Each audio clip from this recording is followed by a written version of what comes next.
Hello and welcome to the TCS podcast, where we're dedicated to helping you achieve extraordinary growth and success by supplying you with the tools, resources, and support necessary to not only build profitable businesses, but to create a lasting impact on your families, companies, and communities.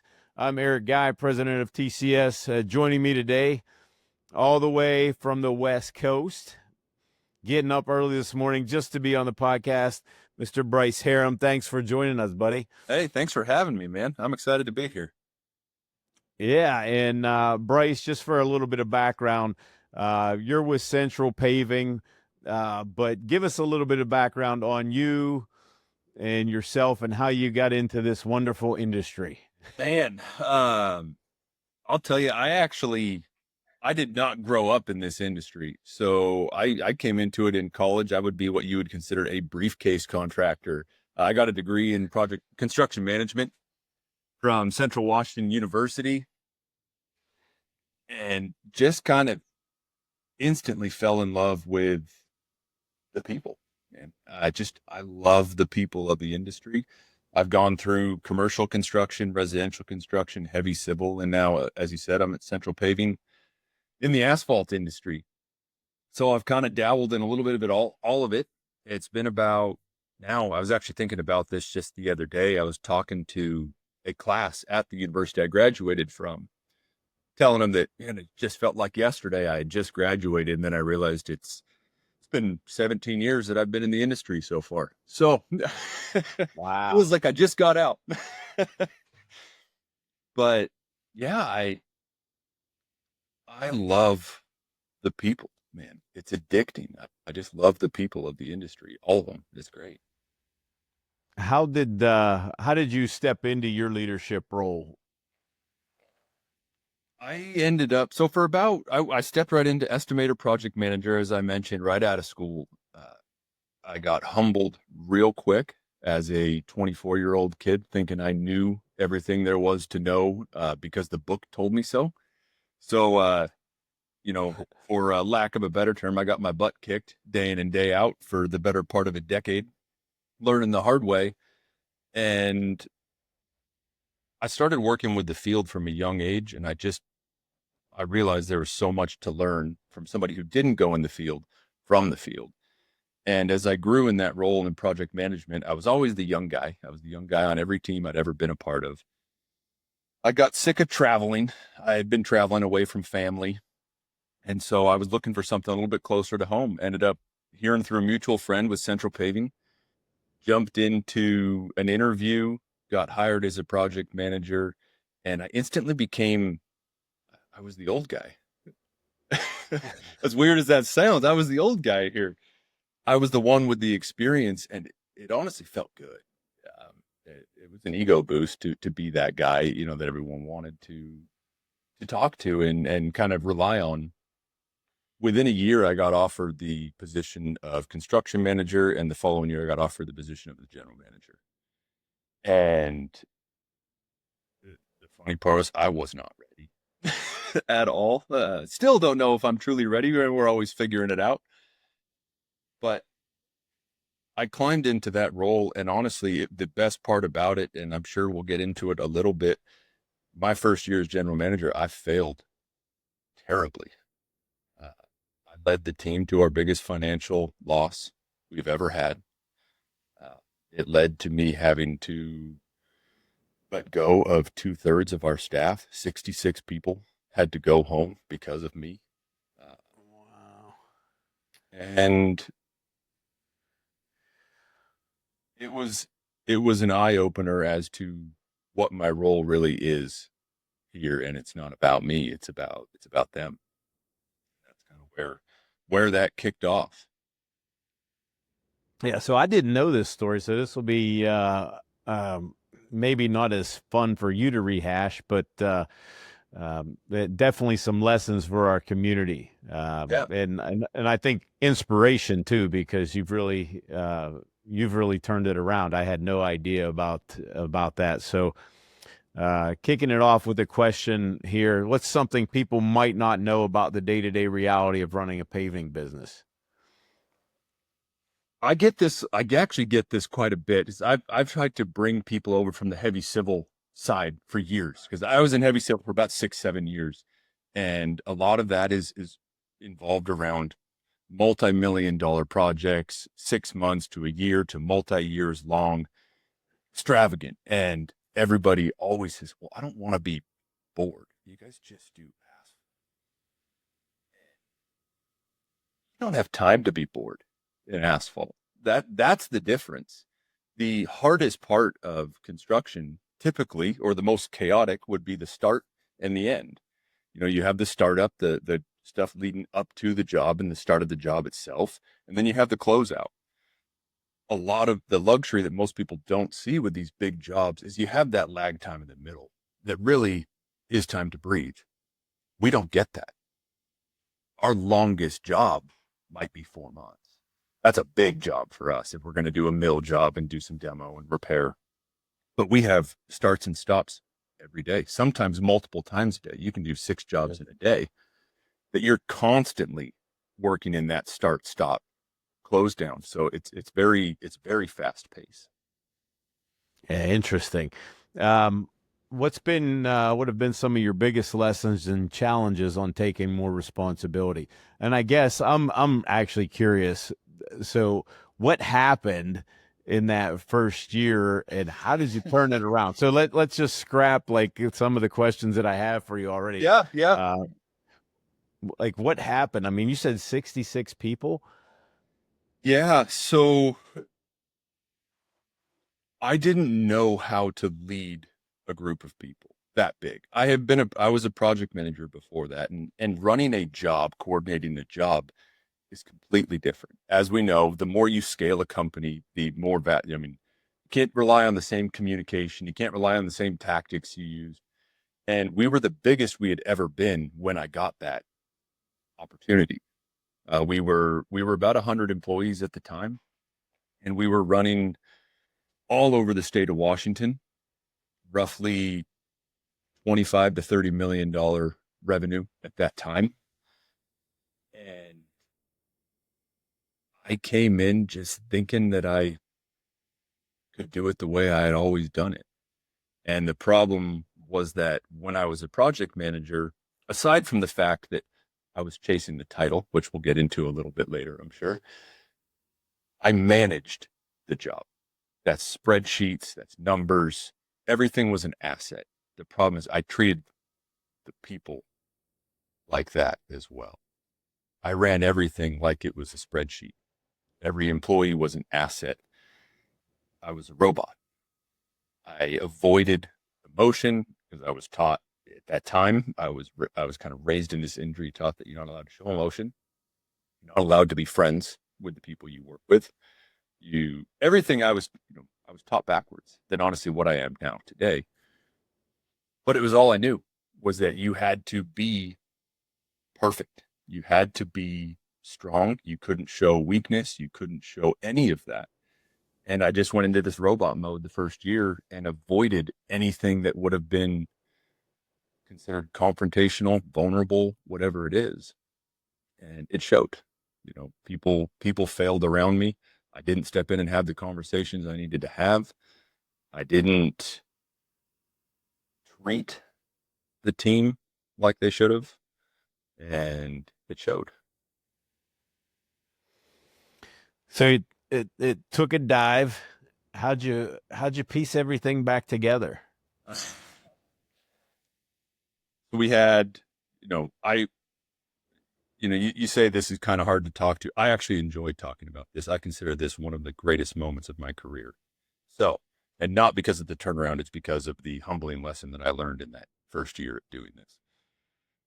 I didn't know how to fix it yet, but coming out of that year, we have a winter shutdown. So coming out into the start of the 2023 year was honestly, that would be my second year as the general manager at that time. I called for a team meeting, not knowing what I was going to say. I had 30 people. I even had the owners of the company, everybody sitting in the room, and it was just me up front. I had no idea what to say. I grabbed a marker, for the whiteboard, and all I could write was, "I'm sorry." I wrote, "I'm sorry," and stared at it, didn't say a word. Honestly, was scared to turn around at the time. And I finally turned back around, and I told them I failed. And I told them why. And I promised the team that I would never let it happen again. And I don't take the credit for this. We actually ended up making the most money, gross margin wise, the following year than we've ever made at that time. It was our best financial year. The problem was I still didn't know how to handle the situations. When I said I wanted to fix it, I said I meant it, but I threw myself into every problem that was out there. I was the one who had to solve. It wasn't a micromanager thing. It was, excuse me, it was strictly just trying to make sure that everybody was winning and on the same page. But that comes with a lot of stress. It comes with a lot of anxiety. That comes with a lot of time. I didn't know how to process it. And at the end of the year, I sat down with the owners. They were obviously very happy. We did half the revenue that year, but made the same, made twice the margins that we've made before. So we can do less and make more. Let's do this again. And I said, I'm done. I quit. I'm done with the industry. If this is it, I can't take this. I mentally broke. Mm-hmm. I was drinking way too much. It was just that state of a fog. I just wanted out. Wasn't there for my wife, wasn't there for my kids. And so I can't do it. This isn't who I want to be if that's the case, and that's what this industry calls for. They asked me to take the weekend. That's the first time in my life I started journaling, and I wrote down why I loved the industry, and it came back to the people. And I said, I'm meant to be here, and I'm here now, still 3 years later. So 3 years later. So, and things are a lot better, right? Keep pushing myself. So, yeah, things are feeling a lot better, right? Yeah, I wouldn't say it's any less chaotic, any less stressful, or there's any less anxiety. It's just learning how to process it, how to reflect on it healthily, rely a lot on gratitude, daily habits, all those things. Tone back the drinking a lot, kicked the nicotine habit. So, all those things that were the unhealthy habits I used to try to regulate and process, and replace them with the good ones. What are some of the other things that you're doing now to kind of habit wise to refocus, things like that? Man, so fitness has always been a major role in my life. So every morning, without fail, pretty much, I say that, but I did miss yesterday because I worked part of a night shift with the crew. Every morning is a workout. I have to start my day with workout, audiobook, podcast, or physically reading a book. That's usually how I start. I've kind of broken it up into two different processes for myself, and I have reactionary habits, and then I have maintenance habits. So my daily maintenance habits are the working out.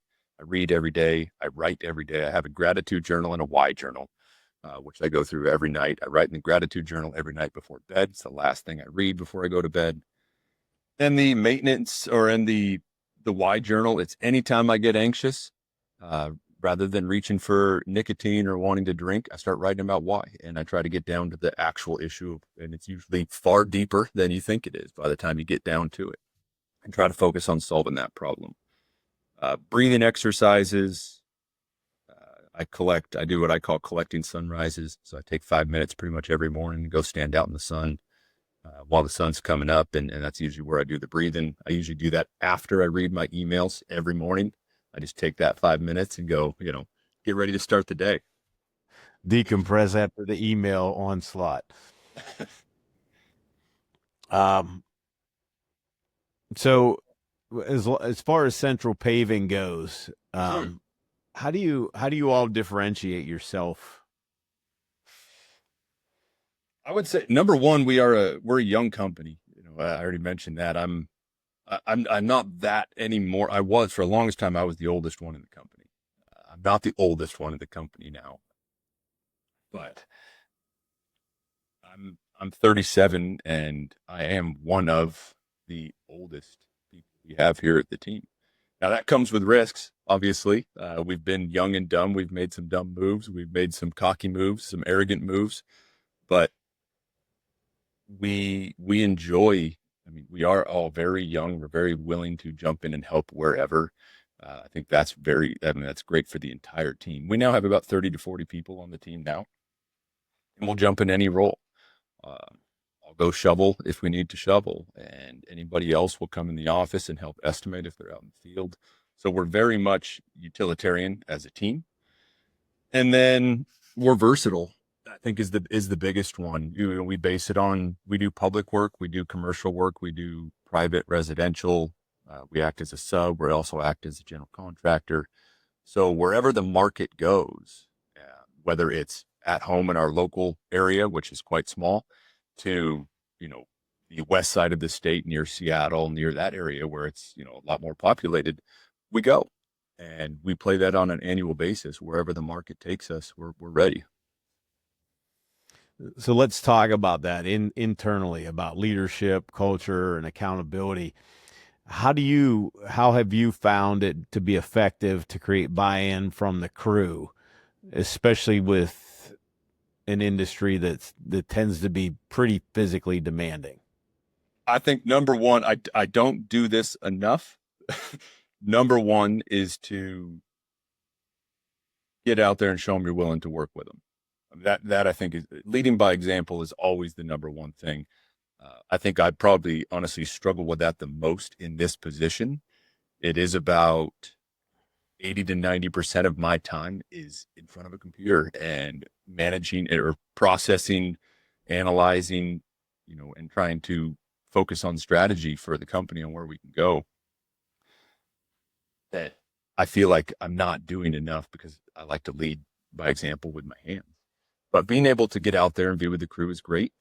And then we have weekly meetings, whether it's with leadership or, I think now we're at monthly meetings related to culture. We call them our core meetings, where we bring the entire team in and we go through the numbers. We show the profit and loss of the jobs. We walk through them and we talk about why, and we open it up for questions. And that's honestly probably the biggest one, is giving them a space where, hey, if something's unclear, please ask, and let's go through and talk about it. Every year I hold what I call annual interviews, ongoing interviews with the team to try to locate or try to navigate what their current goals are and how that plays into their position. So whether or not have some that want to run their own company one day, and that's fantastic. We talk about, all I ask for our team is, while you're here, whether that's 6 months to a year, 2 years, whatever it is, you give us 100% for the team, and we will help you build towards your goal.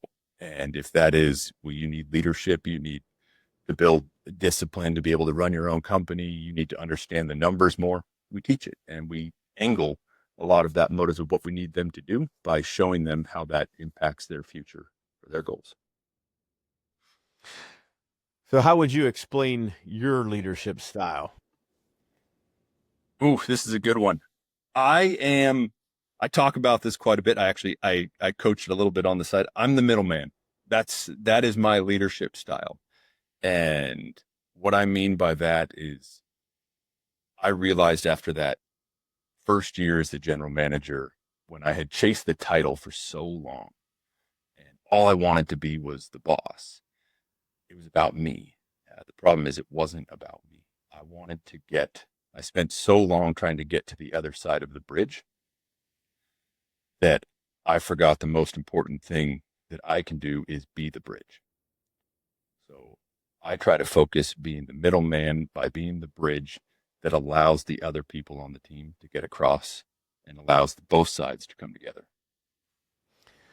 So you're a TCS member. How has the TCS community helped you become a better leader? Number one, the relationships and the people. That would be the biggest thing. There's a movement going on in the industry as a whole, and the paving side. Maybe it's just because I'm just now seeing it these last few years, and it's really becoming more popular. Or it's the paving side in general that the people contractors are starting to help each other. And it was a long time, my first 10, 15 years in this industry, nobody helped anybody. It was cutthroat. It was the guy next door. You weren't giving anything away. Now people want to see people win, even if it's in the same state or the same town. I don't want anybody to go down. I want people to be successful. Now, that doesn't mean I'm not going to be competitive and want to win. All right. But helping each other is where the industry gets better. It's not about me or our company. It's about the industry getting better. And that's what I've noticed the most about the TCS group. And it's not just about paving. You got roofing, you got home building, you've got plumbing, HVAC, whatever it is, you've got multiple variations of contractors. But I would say one of the greatest things I've seen, whether it's with TCS or I've also started connecting with various members of the blue collar industry over the last probably 3-4 months. And it's just in these half-hour Zoom calls I have, and the calls we have on TCS, and the relationships I've built from people in the TCS community, everybody is struggling at something. I mean, all we see, it's the social media effect. Everybody sees the tip of the iceberg. Everybody sees what we want you to see. Oh man, nailed this project, nailed that one. Well, they don't see the 5 other ones you lost money on. They don't see the people issues that everybody has, because everyone shows the grass is greener side. And that's, I think it's authentic. It's getting into the realness of what it is to do what we do. Okay. Rapid fire round. I'm ready. Ready? All right. Favorite piece of equipment? Well, my first passion love is going to be the dirt side. So I'm going to have to say the excavators that we have. However, I love the mill and I love the big pavers. We have a Dynapack, big paver, highway class paver. I love watching that thing work. And there's nothing more satisfying to me than watching either the asphalt go down or it get milled up with our working mill. Most underrated trait in a good foreman or leader? The ability to reflect. I think everybody knows how to. Planning, honestly, is very easy to teach and train. And what I call planning versus preparing. But to be able to, every foreman wants to just move on to the next one. Be able to take the time to actually reflect and use that information to help the team get better. I think that's rare in the fast-paced world we live in. Go to lunch on the job site? Well, I'm going to say pizza's the boring one, but always the most consistent one. The problem with me is if I have a bunch of pizza, I'm going to slug. I'm going to be slow out there. I'll take a cold steak any day. You give me a cold steak in a Ziploc bag and I'm good to go. Favorite way to unwind after a long day? So my wife and I also own a small ranch that we live on, our old McDonald farm. So front porch with the sunset overlooking the ranch. Book or podcast that's impacted your leadership?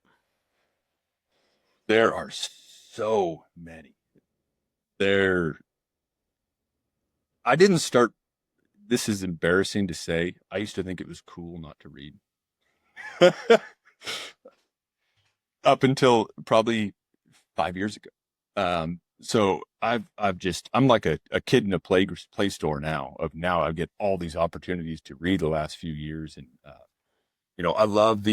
I love perspectives, understanding perspectives. That's probably, aside from the podcast and the books, the probably 20 to 25, 24 calls I've had with various people in this industry over the last few months. That is one of the biggest impacts, is just learning all different perspectives of people. But the Diary of a CEO is one of my favorite podcasts for the same reason, just because you're getting the background perspective of what you typically don't see, and then one of my go-to books, probably 2 books that I read at least twice a year, The Energy Bus and Winning Begins at Home. Probably my two go-to books that I read multiple times a year. Good stuff. And last one, finish this sentence. If you want to grow a strong company, you need to realize that the team doesn't work for you. You work for them. All right. Good stuff. Really appreciate you being on the show. Any last words of encouragement for our contractors? I think the one it took me a long time to learn, and what I kind of work with the younger guys that I work to develop every day, it's bigger than you. It's bigger than us. It's about the industry. It's about sustainably pushing forward in the best possible way. So whether it's a 1-man shop, a 5-man shop, a 100-man shop, it's bigger than any one company and any one person. Good stuff. Thanks a lot, Bryce. Appreciate it. Thank you, Eric. Coming I on. appreciate it. Yeah. That's a wrap for today, guys, on the TCS podcast. Until next time, keep leading, keep growing, and keep winning. We'll see you next time.